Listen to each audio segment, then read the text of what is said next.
વિદ્યાર્થીની બહેનો અને મિત્રો, ગઈકાલે આપણે બિન પ્રમાણસર સાધન સંયોજનનો નિયમ એના વિશેની ચર્ચા કરતા હતા, પણ બહુ ડિટેલ્સમાં ચર્ચા થઈ શકતી નહોતી. આજે આપણે એને ડિટેલ્સમાં સમજવા માટેનો પ્રયત્ન કરીએ. વર્ષોથી અર્થશાસ્ત્રમાં આ નિયમની ચર્ચા થતી આવી છે. પ્રણાલિકાગત વિશ્લેષણમાં ઉત્પાદનના 3 નિયમોના સંદર્ભમાં આ ચર્ચા થાય છે. એક તો ઘટતી પેદાશનો નિયમ, વધતી પેદાશનો નિયમ, સ્થિર પેદાશનો નિયમ. આવી ચર્ચા પ્રણાલિકાગત અર્થશાસ્ત્રમાં વર્ષોથી થાય છે. સમકાલીન અર્થશાસ્ત્રીઓએ આ પ્રમાણે 3 નિયમો રજૂ કરવાને બદલે તેની ઉત્પાદનની પ્રક્રિયાના 3 તબક્કાના સંદર્ભમાં સમજૂતી આપે છે. પ્રણાલિકાગત જે બાબત છે એ પ્રણાલિકાગત બાબત છે એ જુદી રીતે રજૂઆત કરે છે. એના 3 નિયમો જુદા છે. એ નિયમોમાં ઘટતી પેદાશનો નિયમ, વધતી પેદાશનો નિયમ અને સ્થિર પેદાશનો નિયમ છે. અહીંયા જે સમકાલીન અર્થશાસ્ત્રીઓ છે એ આ પ્રમાણે 3 નિયમો રજૂ કરવાને બદલે એમની ઉત્પાદનની પ્રક્રિયા જે છે એ ઉત્પાદનની પ્રક્રિયાને આધારે એ 3 તબક્કામાં આ નિયમોને સમજાવવાનો પ્રયાસ કરે છે.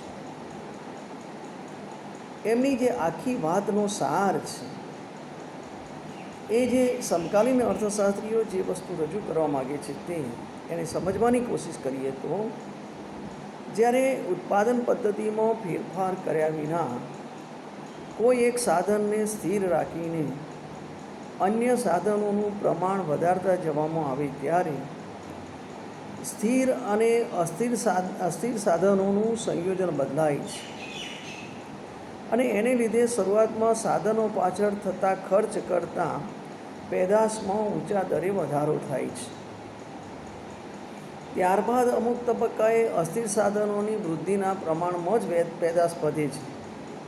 પરંતુ જો અસ્થિર સાધનોમાં સતત વધારો કરવાનું ચાલુ જ રાખવામાં આવે તો અંતે પેદાશ ઘટતી જ જશે. આમ ઉત્પાદનની પ્રક્રિયામાં અંતે તો ઘટતી પેદાશ જ જોવા મળે છે. અને તેનું મૂળ કારણ ઉત્પાદનના સાધનોના બિન પ્રમાણસર સંયોજનમાં રહેલું છે. આવું સમકાલીન અર્થશાસ્ત્રીઓ માને છે અને એને બિન પ્રમાણસર સાધન સંયોજનના નિયમ તરીકે ઓળખાવે છે. આ બાબત ખૂબ જ અગત્યની છે. જે પ્રણાલિકાગત અર્થશાસ્ત્રની અંદર નિયમો આપવામાં આવ્યા છે એ ઘટતી પેદાશનો નિયમ, વધતી પેદાશનો નિયમ, સ્થિર પેદાશનો નિયમ, એવું એનું વર્ણન છે. પણ જે સમકાલીન અર્થશાસ્ત્રીઓ છે, વર્તમાન જે અર્થશાસ્ત્રીઓ છે, એ ઉત્પાદનની પ્રક્રિયાના તબક્કાને આધારે એ આ બિન પ્રમાણસર સાધન સંયોજનનો નિયમ આપે છે. એટલે એ નિયમની અંદર સૌથી અગત્યની બાબત એ છે કે ઉત્પાદનની પદ્ધતિમાં કોઈ પણ ફેરફાર કર્યા વિના, ઉત્પાદન પદ્ધતિ જેમની તેમ જ મૂડી પ્રધાન ઉત્પાદન પદ્ધતિ છે, શ્રમલક્ષી ઉત્પાદન પદ્ધતિ છે, કયા પ્રકારની ઉત્પાદન પદ્ધતિ છે એ ઉત્પાદન પદ્ધતિમાં ફેરફાર કર્યા વિના કોઈ એક સાધનને સ્થિર રાખીને જો અન્ય સાધનોનું પ્રમાણ વધારતા જવામાં આવે ત્યારે આ સ્થિર અને અસ્થિર બંને પ્રકારના સાધનોનું સંયોજન બદલાય છે. અને એની લીધે શરૂઆતમાં સાધનો પાછળ જે ખર્ચ કરવામાં આવે એના કરતાં પેદાશમાં, ઉત્પાદનમાં ખૂબ ઊંચા દરે વધારો થાય છે. ત્યારબાદ અમુક તબક્કાએ અસ્થિર સાધનોની વૃદ્ધિના પ્રમાણમાં જ ઉત્પાદન વધે છે કે પેદાશ વધે છે. અને પછી પણ જો અસ્થિર સાધનોમાં સતત વધારો કરવાનું ચાલુ જ રાખવામાં આવે, અસ્થિર સાધનોનું પ્રમાણ વધારે જ કરવામાં આવે તો છેવટના ભાગરૂપે પેદાશ ઘટતી જાય છે, જેને ઘટતી પેદાશ કહેવામાં આવે છે. આમ ઉત્પાદનની પ્રક્રિયા છે એ ઉત્પાદનની પ્રક્રિયા છેવટે તો એ ઘટતી પેદાશમાં જ જોવા મળે છે. અને એનું જે મૂળ કારણ છે એ મૂળ કારણ ઉત્પાદનના સાધનોના બિન પ્રમાણસર સાધન સંયોજનમાં રહેલું છે. આવું સમકાલીન અર્થશાસ્ત્રીઓ માને છે. અને એને બિન પ્રમાણસર સાધન સંયોજનના નિયમ તરીકે ઓળખાવે છે. આટલી વસ્તુ જો સમજ્યા હોય તો નિયમ શું કહે છે, નિયમની આપણે ચર્ચા કરીએ તો અનેક અર્થશાસ્ત્રીઓએ ઉત્પાદનના ઘટતી પેદાશના નિયમની અથવા તો બિન પ્રમાણસર સાધન સંયોજનના નિયમની રજૂઆત કરી છે. પ્રોફેસર માર્શલ જણાવે છે કે ખેત ઉત્પાદન પદ્ધતિ યથાવત રહેતા નિશ્ચિત જમીન પર શ્રમ અને મૂડીનું પ્રમાણ વધારતા જઈએ તો અંતે પેદાશમાં થતો વધારો શ્રમ અને મૂડીના પ્રમાણમાં ઓછો થતો જાય છે. પ્રોફેસર માર્શલે કૃષિ ક્ષેત્રને ધ્યાનમાં રાખીને આ વાત મૂકી છે.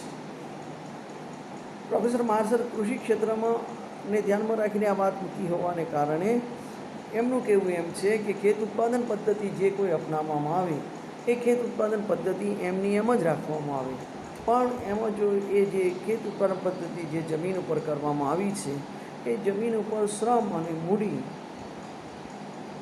એ બંનેનું પ્રમાણ ક્રમશઃ વધારતા જઈએ તો અંતે જે પેદાશ છે એ પેદાશમાં થતો વધારો આપણે જેટલા પ્રમાણમાં શ્રમ અને મૂડીના પ્રમાણમાં વધારો કર્યો છે એના કરતાં ઓછો થતો જાય છે.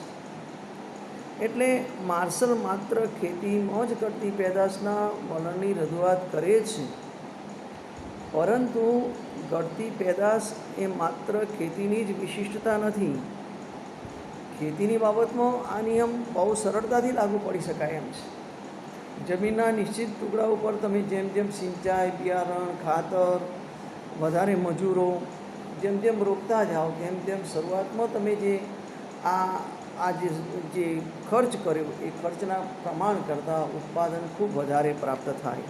પણ એક સમય એવો આવે કે આ તમે જે સિંચાઈ, બિયારણ, ખાતર, મજૂરો એ વધારતા જ જાઓ, એક સમય એક તબક્કો એવો આવે કે એ ખર્ચ કરતાં એમાંથી પ્રાપ્ત થતા ઉત્પાદનનું પ્રમાણ ક્રમશઃ ઘટતું જાય.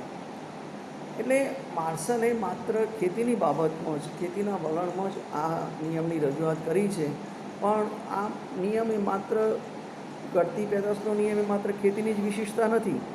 ખેતીની સાથે સાથે અન્ય ક્ષેત્રોમાં પણ આ નિયમ લાગુ પડે છે. ઉત્પાદનના કોઈ પણ ક્ષેત્રમાં જો આ નિયમ લાગુ પાડવામાં આવે તો ઉત્પાદનના કોઈપણ ક્ષેત્રમાં તમે ઉત્પાદન પદ્ધતિ સ્થિર રાખો અને ઉત્પાદન પદ્ધતિ સ્થિર રાખીને અસ્થિર સાધનોનું પ્રમાણ વધારતા જાઓ તો જે અસ્થિર સાધનોનું પ્રમાણ વધારો એનો જે ખર્ચ થાય એના કરતાં શરૂઆતના તબક્કામાં તમને પ્રાપ્ત થતું ઉત્પાદન વધારે હોય. પછી પણ જો તમે અસ્થિર સાધનોનું પ્રમાણ વધારતા જાઓ તો એ જેટલા પ્રમાણમાં અસ્થિર સાધનોનું પ્રમાણ વધારો અને ખર્ચ થાય તેટલા જ પ્રમાણમાં ઉત્પાદન કે પેદાશ પ્રાપ્ત કરી શકો.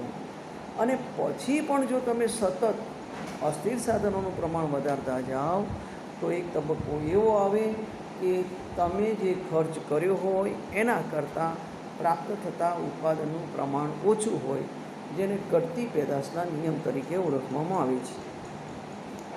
એટલે ઉત્પાદનનો આ ઘટતી પેદાશનો નિયમ માત્ર કૃષિ ક્ષેત્રને લાગુ પડે છે એવું નથી. ઉત્પાદનના કોઈપણ ક્ષેત્રને આ નિયમ લાગુ પડે છે અને તેથી એને બેનહામ જુદી રીતે જણાવે છે. પ્રોફેસર બેનહામ નામના અર્થશાસ્ત્રી એમ કહે છે કે ઉત્પાદનના સાધન સંયોજનમાં કોઈ એક સાધનનું પ્રમાણ વધારતા જવામાં આવે તો અમુક તબક્કા બાદ શરૂઆતમાં તેની સીમાંત અને ત્યારબાદ સરેરાશ પેદાશ ઘટવા લાગે છે. અમુક તબક્કા બાદ તેની સીમાંત એટલે કોઈ એક વધારાના એકમને ઉત્પાદનની પ્રક્રિયામાં રોકવાથી કુલ ઉત્પાદનમાં થતો ફેરફાર એ એની સીમાંત પેદાશ, અને સરેરાશ પેદાશ એટલે તમે જેટલા એકમો ઉત્પાદનની પ્રક્રિયામાં કામે લગાડ્યા છે અને જે ઉત્પાદન થાય એના વડે ભાગો એનાથી જે રકમ પ્રાપ્ત થાય એ સરેરાશ પેદાશ છે. અને પ્રોફેસર સેમ્યુલ્સન પણ આ જ રીતે લખે છે કે કેટલાક સાધનોનું પ્રમાણ સ્થિર રાખીને અન્ય સાધનોનું પ્રમાણ વધારતા જવામાં આવે તો ઉત્પાદન વધશે, પરંતુ અંતે તો તેટલા સાધનોના વધારામાંથી ઓછું ને ઓછું ઉત્પાદન પ્રાપ્ત થતું જશે. એટલે પ્રોફેસર બેનહામ, પ્રોફેસર માર્શલ, પ્રોફેસર સ્ટીગલર આ બધાનો જે છેવટનો સારાંશ છે એ કહેવાનો આશય એ છે કે ઉત્પાદન પદ્ધતિ યથાવત રાખીને તમે ઉત્પાદનના અસ્થિર સાધનોનું પ્રમાણ વધારતા જાઓ તો શરૂઆતના તબક્કે એ પ્રમાણ વધારે હશે જેટલું ખર્ચ તમે કર્યું હશે તેનાથી, પણ એક તબક્કો એવો આવશે કે ઉત્પાદનના અસ્થિર સાધનોનું પ્રમાણ તમે વધારતા જાઓ ત્યારે એ ખર્ચ કરો એના કરતાં પ્રાપ્ત થતું ઉત્પાદનનું પ્રમાણ કે પેદાશ ઓછી હશે. આટલી વસ્તુ આપણે સમજ્યા પછી, નિયમને સમજ્યા પછી એની અંદર શું ધારણાઓ કરવામાં આવી છે એનો વિચાર કરીએ તો ઉત્પાદન પદ્ધતિ સ્થિર રહેવી જોઈએ એવી પહેલી ધારણા કરવામાં આવી છે. જો દરેક તબક્કે નવી અને સુધરેલી અથવા તો નવી ટેકનિકનો અમલ થતો જતો હોય તો સીમાંત પેદાશ કદાચ વધતી જોવા મળે. એટલે ઉત્પાદન પદ્ધતિ સ્થિર હોવી જોઈએ, એટલે કાં મૂડી પ્રધાન ઉત્પાદન પદ્ધતિ કાં તો શ્રમ પ્રધાન ઉત્પાદન પદ્ધતિ એ એમની એમ યથાવત સ્થિતિમાં રહેવી જોઈએ. જો નવી ટેકનોલોજી અસ્તિત્વમાં આવે અને દરેક તબક્કે જો નવી ટેકનોલોજી અસ્તિત્વમાં આવે, ટેકનિકનો વધારે ને વધારે ઉપયોગ થતો જાય તો એની જે સીમાંત પેદાશ છે એ સીમાંત પેદાશ કદાચ વધતી જોવા મળે. ઉત્પાદનના અમુક સાધનોનું પ્રમાણ સ્થિર રહેવું જોઈએ જ્યારે અન્ય સાધનોનું પ્રમાણ બદલાતું રહેવું જોઈએ. જે ઉત્પાદનના સાધનો સ્થિર છે, જે ઉત્પાદનના સાધનો ટૂંકા ગાળામાં બદલી શકાય તેમ નથી, એવા ઉત્પાદનના સાધનોનું પ્રમાણ સ્થિર રાખીને અન્ય સાધનોનું પ્રમાણ બદલાતું રહેવું જોઈએ, આવું એક અનુમાન કરવામાં આવ્યું છે. અસ્થિર સાધનોના દરેક એકમની ગુણવત્તા એક સરખી હોવી જોઈએ. અસ્થિર સાધનોના દરેક એકમની ગુણવત્તા એક સરખી હોવી જોઈએ એનો શું થયો કે દાખલા તરીકે તમે ઉત્પાદનની પ્રક્રિયા છે એ ઉત્પાદનની પ્રક્રિયામાં શ્રમના એકમો વધારો છો, પણ જે શ્રમના એકમો વધારો છો એ શ્રમના એકમોમાં જે શ્રમનું પ્રમાણ વધારો છો એમાં પ્રથમ કરતાં બીજો અને બીજા કરતાં ત્રીજા શ્રમની ઉત્પાદકતા વધારે હોય તો શું, એની ગુણવત્તા વધારે હોય તો શું, એની કાર્યક્ષમતા વધારે હોય તો શું, તો એ પેદાશ વધતી જ જશે. અને એટલા માટે એવી ધારણા કરવામાં આવી છે કે ઉત્પાદનના દરેક એકમની ગુણવત્તા સરખી હોવી જોઈએ. એટલે શ્રમનું પ્રમાણ વધારતા હોય ત્યારે બધા જ શ્રમના એકમોની ગુણવત્તા એક સરખી હોવી જોઈએ, તો જ આ એ નિયમ સાચો પડે. અને ઉત્પાદકતા સરખી હોવી, ગુણવત્તા સરખી હોવી ખૂબ જ આવશ્યક છે. જો ઉત્પાદકતા કે ગુણવત્તા સરખી ન હોય તો પણ આ નિયમ સાચો પડે નહીં. એટલે 3-4 વસ્તુ ખૂબ ધ્યાનમાં રાખવાની છે. ઉત્પાદન પદ્ધતિ સ્થિર રહેવી જોઈએ, ઉત્પાદનના અમુક સાધનોનું પ્રમાણ બદલાતું હોવું જોઈએ, અને ઉત્પાદનની અંદર જે અસ્થિર સાધનોના એકમોનું પ્રમાણ વધારો છો એની ગુણવત્તા એક સરખી હોવી જોઈએ. આજે નિયમ રજૂ કરવામાં આવ્યો છે બિન પ્રમાણસર સાધન સંયોજનનો નિયમ. એમાં સમકાલીન અર્થશાસ્ત્રીઓની જે વાત છે એ છેવટે તો એ ઘટતી પેદાશના નિયમ ઉપર આવે છે, પણ એ ઉત્પાદનના તબક્કાની સમજૂતી આપીને ઘટતી પેદાશના નિયમ ઉપર આવે છે. અને એને કારણે આપણે એ આખી વસ્તુ જે છે એ ઉદાહરણ દ્વારા અને આકૃતિ દ્વારા સમજવાનો પ્રયત્ન કરીએ. તો એક ઉદાહરણ લઈએ આપણે. દાખલા તરીકે કોઈ એક ઉત્પાદનનું એકમ છે અને એ ઉત્પાદનના એકમની અંદર કેટલાક ઉત્પાદનના સાધનોને સ્થિર રાખવામાં આવે છે અને એ ઉત્પાદનની પ્રક્રિયામાં શ્રમના એકમોમાં વધારો કરવામાં આવે છે. શ્રમ એ ઉત્પાદનનું અસ્થિર સાધન છે.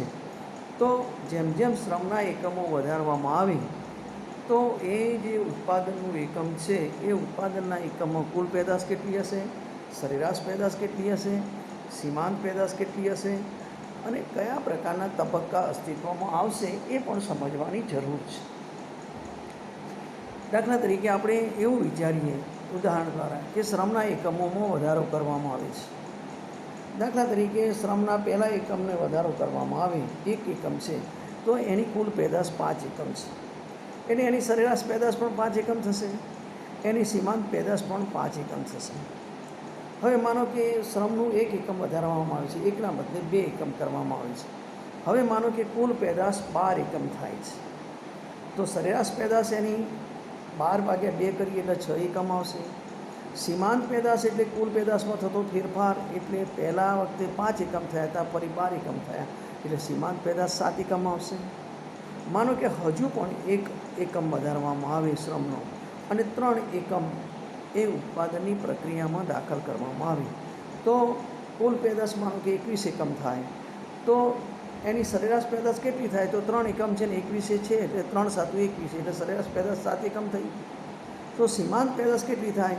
તો કુલ પેદાશમાં થતો ફેરફાર, એટલે બીજા એકમ વખતે 12 એકમ હતું ને ત્રીજા એકમ વખતે 21 છે, એટલે 9 એકમનો ફેરફાર થશે, એટલે સીમાંત પેદાશ 9 એકમ થઈ. હજુ પણ માનો કે ચોથો એકમ વધારવામાં આવે છે શ્રમનો, અને માનો કે કુલ પેદાશ 21ના બદલે 24 થાય છે, તો એની સરેરાશ પેદાશ કેટલી થશે? 6. એટલે ચોથા એકમે સરેરાશ પેદાશ ઘટે છે. આનો અર્થ એ થયો કે 3 શ્રમિકોના સુધીનો વધારો એ સરેરાશ પેદાશ અને સીમાંત પેદાશનો વધારો સૂચવે છે.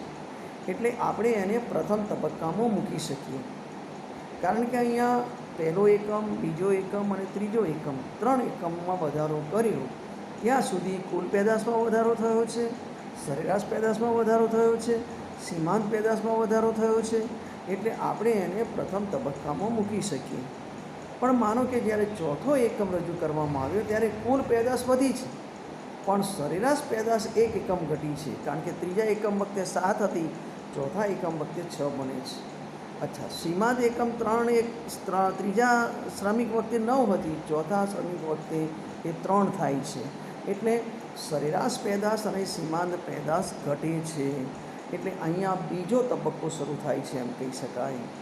છતાં પણ માનો કે ઉત્પાદક જે છે એ શ્રમના એકમો વધારે જાય છે, 5મો એકમ વધારે છે. માનો કે હવે 25 એકમનું કુલ ઉત્પાદન થાય છે, તો સરેરાશ પેદાશ 5 એકમ થશે અને સીમાંત પેદાશ 1 એકમ થશે.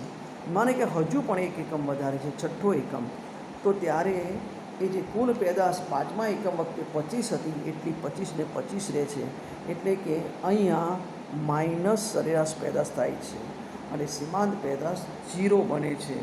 એટલે કે અહીંયા જ્યારે સરેરાશ પેદાશ માઇનસ બનતી હોય અને સીમાંત પેદાશ 0 બનતી હોય ત્યારે એ સમયગાળાને આપણે ઉત્પાદનના બીજા તબક્કા તરીકે ઓળખાવી શકીએ.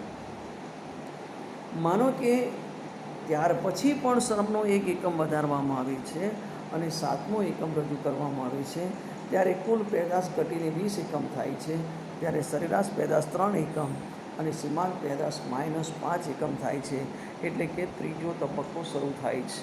અહીંયા જેટલા પ્રમાણમાં અસ્થિર સાધનોનું પ્રમાણ વધારવામાં આવે છે એના કરતાં જે સરેરાશ પેદાશ છે અને સીમાંત પેદાશ છે એ માઇનસમાં જાય છે, એટલે કે ત્રીજો તબક્કો ઉત્પાદનનો અહીંયા શરૂ થાય છે.